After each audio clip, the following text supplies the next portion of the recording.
అదేంటక్క, రాజావారికి ప్రాణగండం అని చెప్తూ ఉంటే హవేలి వదిలి వెళ్ళిపోతానంటావేంటి? ఎందుకలా? బాబు లీగల్ గా మన సొంతం అయి ఉండేవాడు. వన్స్ ఫర్ ఆల్ మన ప్రాబ్లం కూడా సాల్వ్ అయి ఉండేది. పోనీలే అన్నా, మనసులో వదినికి నీ మీద ఎంత కోపమున్నా హాస్పిటల్కి తీసుకొచ్చి అడ్మిట్ చేసింది. అలా తీసుకురాకపోయినా బాగుండేదేమో. నా కష్టాలన్నీ ఒకేసారి తీరిపోయేవి. సమస్యల నుండి దూరంగా పైకి వెళ్ళిపోయేవాడిని. అన్నయ్య ఏంటా మాటలు? అన్నా, మరి మా సంగతి ఆలోచించవా? వదిన నిన్ను పట్టించుకోపోతే మేం లేవా? అన్నయ్య నువ్వు లేకపోతే మాకు ఈ జీవితం వద్దు. అరే శివ, ఎక్స్క్యూజ్ మీ, ఈ మెడిసిన్స్ అర్జెంటుగా కావాలి. ఇలా ఇవ్వు, నేను తీసుకొస్తాను. ఆగు చోట, నేను వస్తాను. అన్నయ్య పిచ్చి పిచ్చి ఆలోచనలు పెట్టుకోకుండా ప్రశాంతంగా రెస్ట్ తీసుకో. పద.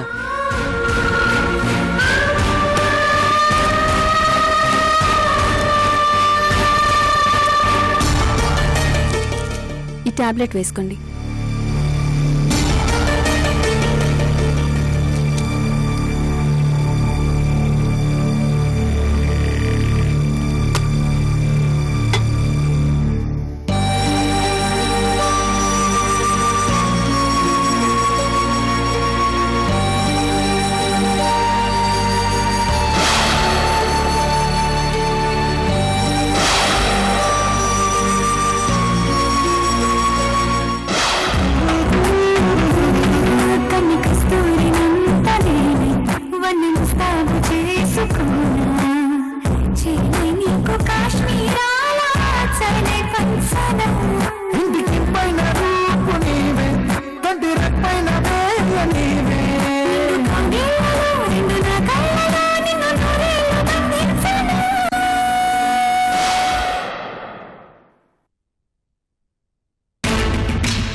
దీనికేం చార్జ్ చేయను. Free offer. మొహమాట పడకు.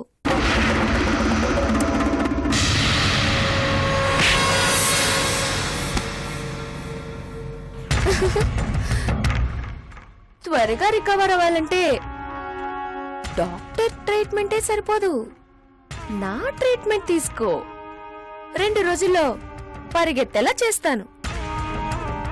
నా వెనకాల పరిగెత్తేలా చేస్తాను. అమ్మ తోడు. నోర్మయ్ బయట పో.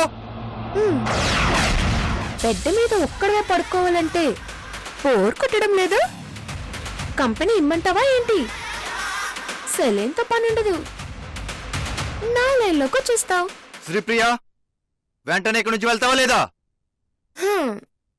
కొత్త బ్లడ్ ఎక్కించారు కదా, మనిషిలో ఏమైనా చేంజ్ వచ్చింటుందేమో, రొమాంటిక్ గా మారుంటావేమో అని ఆశగా వచ్చాను. బ్రెయిన్ చేంజ్ చేస్తేనే గాని లాభం ఉండేలా లేదు.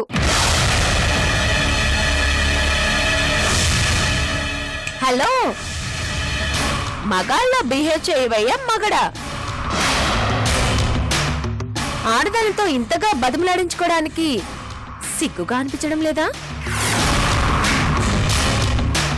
నేనే నీ పొజిషన్లో ఉంటేనా నా సామ్యంగా ఈ పాటికి ఇత్తడే. చిచి అయ్యో, ఆ ఎక్స్ప్రెషన్ నాది, నేను చీకొట్టాల్సింది. సూర్య, ఏయ్ ఆగో, దగ్గరికి రాకు. శ్రీప్రియ ఒళ్ళు దగ్గర పెట్టుకో. అదే నీ దగ్గర పెట్టుకుందామని వచ్చాను. చూడు, నా మొబైల్లో నీ తాలూకు వీడియో ఉంది, మర్చిపోయావా? ఆ వీడియోని బయట పెట్టాననుకో. ఏంటి నీ బెదిరింపు? పెట్టు, బయట పెట్టు. కమాన్, నీ మొబైల్ బయట పెట్టు. శివా, చోటా, శివా. ఇక్కడుంది నీ మొబైల్, ఇక్కడుంది.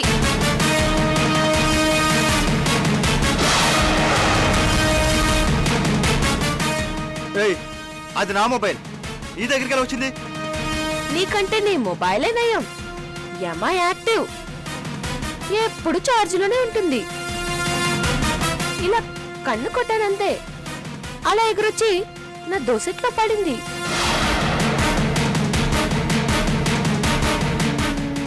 ముద్దొచ్చేస్తుంది.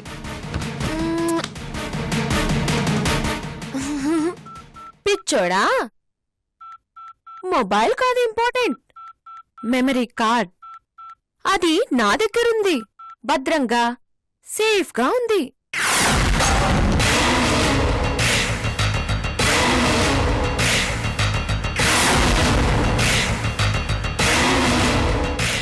లుక్ మిస్టర్ సూర్య, ఆ మొబైల్ నా దగ్గరికి ఎలా వచ్చిందో తెలుసా? నడి రోడ్డు మీద నిన్ను కొట్టి పారిపోయారే, వాళ్ళు తీసుకొచ్చి ఇచ్చారు.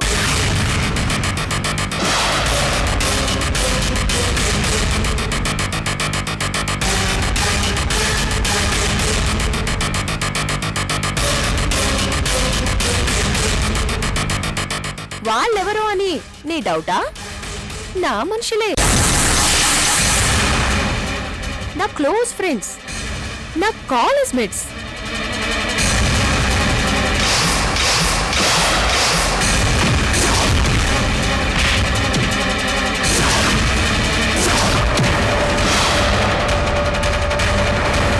ఇప్పటికైనా నా రేంజ్ ఏంటో నీకు అర్థమై ఉండాలి.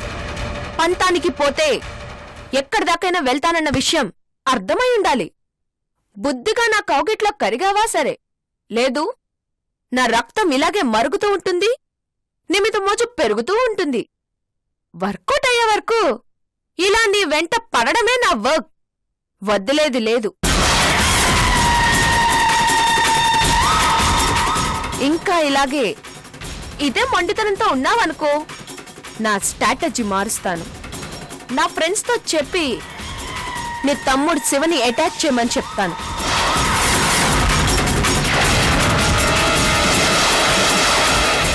నీ ముద్దుల తమ్ముడు శివ జీవితంతో ఆడుకుంటాను.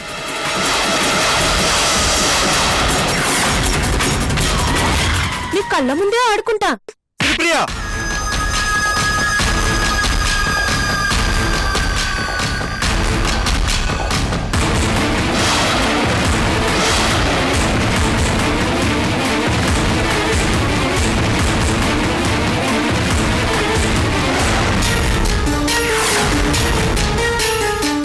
హాయ్ శివ.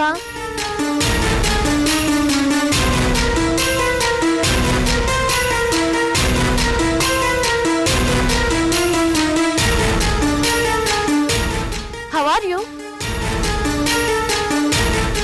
ఫైన్. హే, ఏంటి శివ, నీ చెయ్యి ఇంత మెత్తగా ఉంది? నాది పట్టుకో, గట్టిగా ఉంటుంది.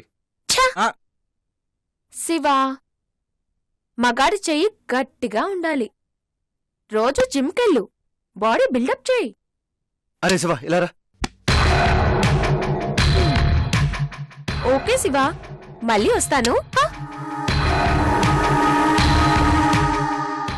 బాయ్. ఏ, అడు తప్పుకో, తప్పుకో.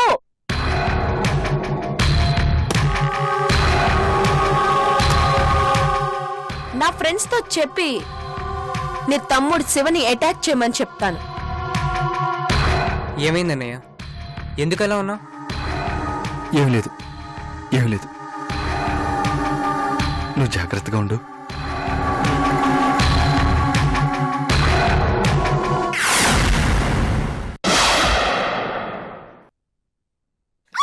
Hey, come on, come on, come on. Da.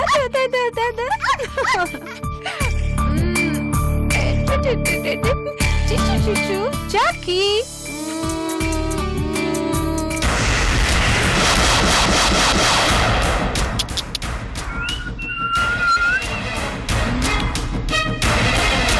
Jagadamba, మొదలుపెట్టు.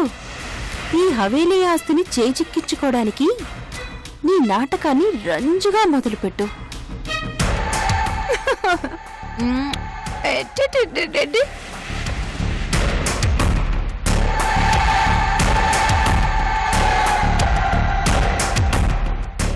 ఆస్తి మొత్తం నీ పేరు మీద ఉన్నట్టు ఆ కుక్క పిల్ల కూడా తెలిసిపోయినట్టుంది. నువ్వు చెప్పినట్టల్లా ఆడుతుంది. కాఫీ తీసుకోమ్మా. అయ్యో, అదేంటంటీ? పెద్దవారు మీరు నాకు కాఫీ తీసుకురావడం ఏంటి? నా పెద్దరికం వయసులోనేగా.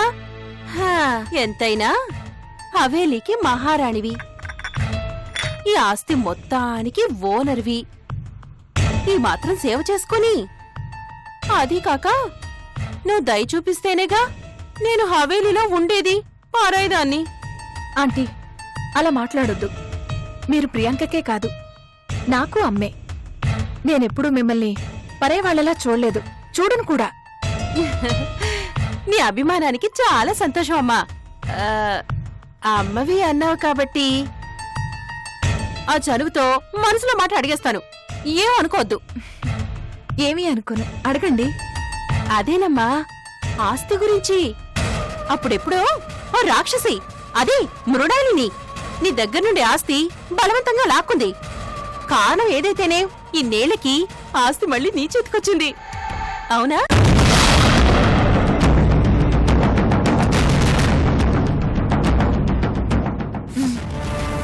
అలాంటప్పుడు నీ పొజిషన్లో ఉన్న ఎవరైనా రాక చేతికొచ్చిన ఆస్తిని హాయిగా అనుభవించాలని చూస్తారు.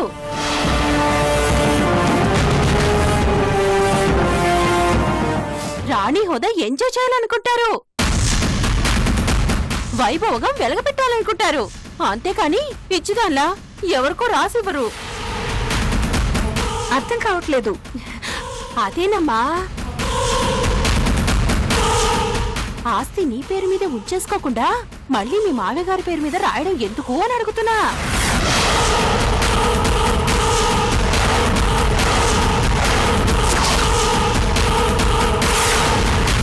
అనుభవించినన్ని రోజులు ఆయన అనుభవించారు, ఇప్పుడు నీ వంతు.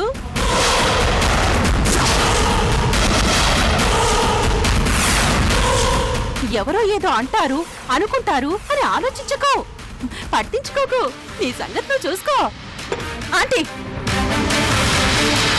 ఇలాంటి మంచి సలహాలు ఎవ్వరూ ఇవ్వరు. నువ్వంటే అభిమానం కాబట్టి చెప్తున్నా.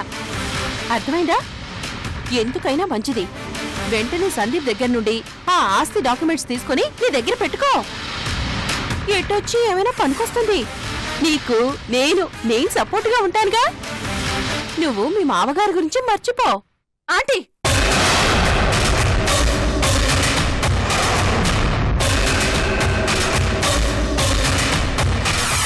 అర్థం లేకుండా మాట్లాడకండి. మనుషుల మధ్య చిచ్చు పెట్టకండి. చిచ్చు పెట్టడం ఏంటమ్మా? లేకపోతే ఏంటి? దేవుళ్ళలాంటి మనిషి మావయ్య గారికి ద్రోహం చేయమనడానికి నీకు నోరెలా వచ్చింది? నీ సంగతి నిన్ను చూసుకోమన్నాను. అది తప్పేనా? ఏ అమ్మాయినా కూతురి సుఖం గురించే కదమ్మా ఆలోచిస్తుంది. కానీ నేను ఆలోచించేది హవేలీ పూర్వ వైభవం, రాజావారి పూర్వ వైభవం గురించి. నా తపనంతా దాని గురించే. ఆ మృణాలిని సంవత్సరం గడువు అడిగుండకపోయుంటే ఈ పాటికే ఆస్తి రాజావారి పేరు మీదకి ట్రాన్స్ఫర్ అయిపోయిండేది. నా బాధ్యత తీరిపోయి నేను హవేలీ వదిలి వెళ్ళిపోయిండేదాన్ని. నాకు తెలుసమ్మా, నువ్వు త్యాగమూర్తివి, ఒప్పుకుంటాను. హవేలీ గురించి, రాజావారి గురించి ఎన్నో త్యాగాలు చేశావు. లాభమేంటి? ఏం బావుకున్నావు చెప్పు. ఇప్పుడు నీ గురించి ఎవరు ఆలోచిస్తున్నారు? నాకు మంచి అనిపించింది నేను చేస్తున్నాను. లాభం కోసమో సన్మానాలు చేయించుకోవడానికో కాదు. నాకు అలాంటి ఆలోచనే లేదు. కానీ నాకుంది. ఇక్కడి దాకా వచ్చాక ఇంకా మొహమాట వెతుకు. నా మనసులో ఏముందో చెప్పేస్తాను. నీకు అమ్మ లేదు కాబట్టి, నీ గురించి ఆలోచించేవాళ్ళు లేరు కాబట్టి ఏం చేసినా చెల్లిపోతుంది. కాని నా ప్రియాంక విషయం అలా కాదు. దాని బాగోగులు చూడ్డానికి నేనున్నాను. అది సుఖంగా బ్రతికేలా చూడాల్సిన బాధ్యత నా మీదుంది. ఇప్పుడు ప్రియాంకకొచ్చిన లోటేంటి? హవేలీకి కోడలై ప్రియాంక సాధించిందేమిటి? గౌరవ మర్యాదలు, మంచి భర్త. చాలా కడుపు నిండిపోతుందా? ఆంటీ, ఉన్న మాట మొహం మీద చెప్తున్నాను. ప్రియాంక హవేలీకి కోడలు కావడానికి కారణం నేను. చదువు పేరు చెప్పి దాన్ని హవేలీకి చేర్చాను. ప్లాన్ చేసి సందీప్కి దగ్గరయ్యేలా చేశాను. వాళ్ళ పెళ్లి జరిపించాను. సందీప్కి ఆల్రెడీ నీతో పెళ్ళైపోయిందని తెలిసినా, నా కూతురికి సెకండ్ హ్యాండ్ మొగుడు అవుతాడని తెలిసినా పట్టుబట్టి కావాలని వాళ్ళ పెళ్లి ఎందుకు చేశాననుకుంటున్నావు? ఆస్తి కోసం. కేవలం ఈ ఆస్తికి ఆశపడి. అవును, ఏదో ఒకరోజు నా కూతురు ఈ హవేలీకి మహారాణి కాకపోతుందా అనే వెర్రి ఆశతో, ఆరాటంతో రెండో పెళ్లివాడితో ప్రియాంక పెళ్లి చేశాను. కాని ఆ పిచ్చిది అది అర్థం చేసుకోకుండా తన జీవితాన్ని తనే నాశనం చేసుకుంటోంది. మొగుణ్ణి కొంగున కట్టుకోలేకపోయింది. మొగుడికిచ్చిన మాట కోసం కన్న బిడ్డను సైతం వదులుకుంది. ఆస్తి సంగతి సరే సరి, దానికంటే వీధిలో అడుక్కు తినేది కూడా సంతోషంగా ఉంటుంది. కూతురు జీవితంతో ఆడుకునే నీలాంటి కన్నతల్లులు కూడా ఉంటారా? చిచి!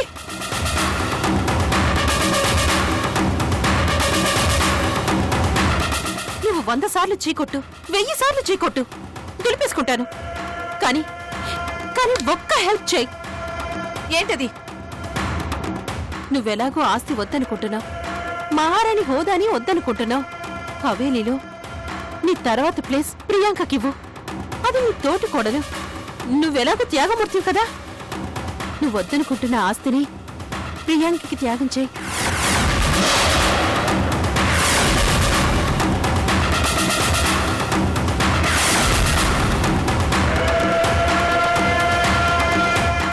తప్పేంటి?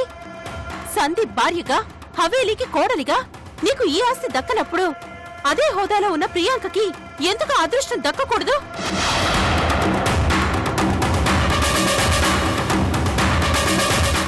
సందీప్కి నచ్చజెప్పి ఆస్తి ప్రియాంక పేరు మీద ట్రాన్స్ఫర్ చేయి, సరేనా? ఆ మాట అడగడానికి సిగ్గుండాలి. ఈ హవేలీలో సిగ్గుపడితే పనులు జరగవు. ఇక్కడ ఎవరి స్వార్థం వాళ్ళది, ఎవరి సంతోషం వాళ్ళు వెతుక్కుంటారు.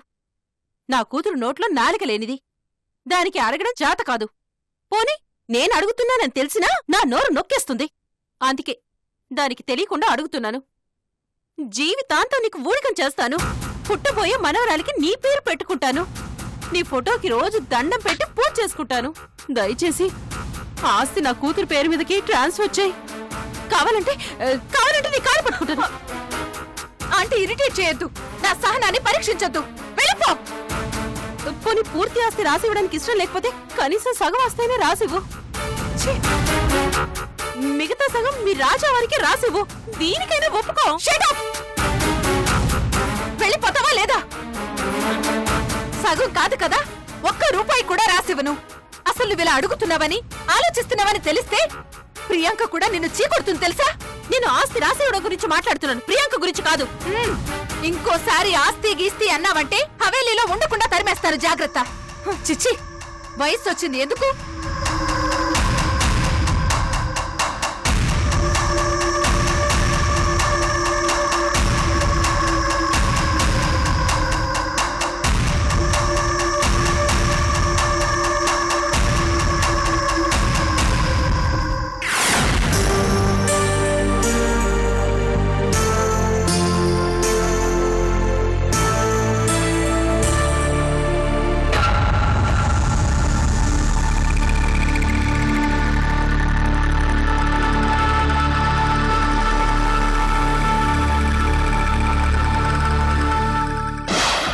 ఆయనకు ప్రాణగండం. హవేలీకి పూర్వ వైభవం వస్తుందా, పాడుపడిపోతుందా?